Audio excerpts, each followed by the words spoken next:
In antifungal compounds, we are going to be talking about azoles and flucytosine specifically.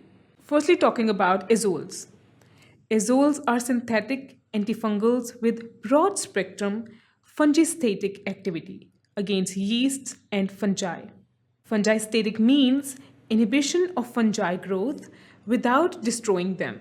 You will notice here that all the drugs in this class have a suffix azoles, like fluconazole, itraconazole, voriconazole, posaconazole, clotrimazole, miconazole. But here we will be discussing about 4 important antifungals, so let's move on.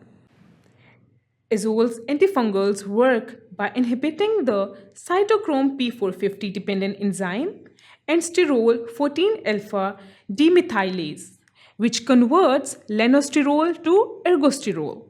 That is the main sterol in the fungal cell membrane. Depletion of ergosterol damages the cell membrane, resulting in cell death. Resistance can develop during the long-term treatment. Clotrimazole and miconazole are frequently used as topical preparations for minor infections. Moving to the next, fluconazole. They are given orally, topically, and parenterally. If we talk about its distribution rate, then you will pleased to know that it is widely distributed and even crosses the blood-brain barrier. Fluconazole is active against Candida and Cryptococcus, but not against filamentous fungi. It is used for the prophylaxis and treatment of cryptococcal infections and treatment of superficial systemic Candidiasis.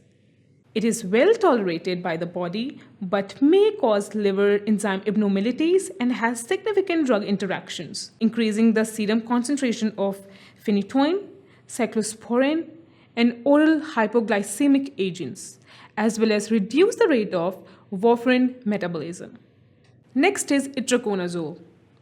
Itraconazole is very effective against Candida Spp, Cryptococcus neoformans, and histoplasma. Itraconazole also displays activity against filamentous fungi, including Aspergillus and the dermatophytes. This is kind of contrasting feature from fluconazole, which was not active against filamentous fungi. It is indicated in the treatment of invasive Candidiasis, Cryptococcus, Aspergillosis, superficial mycoses, and Pityriasis versicolor. Resistance is rare, it is very well absorbed and can be taken orally, which gives high tissue concentration in the body. If we talk about voriconazole and posaconazole. Voriconazole is a broad-spectrum triazole that is active against many yeasts and mold, including Aspergillus. Important thing here to note that it is reported to have a better success rate in Aspergillus infection than amphotericin, but treatment is associated with transient visual disturbance.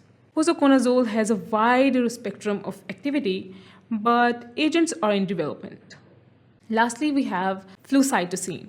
Flucytosine, which is a synthetic fluorinated pyrimidine. It inhibits the Candida species, Cryptococcus neoformans, and some molds. This drug particularly disrupts the protein synthesis. It is very well absorbed orally and can be given intravenously. Adverse events include bone marrow suppression, thrombocytopenia, and abnormal liver function tests. Well, resistance develops rapidly with monotherapy. That was all. It was the quick review of yeast infections. For more videos like this, keep watching sqadia.com.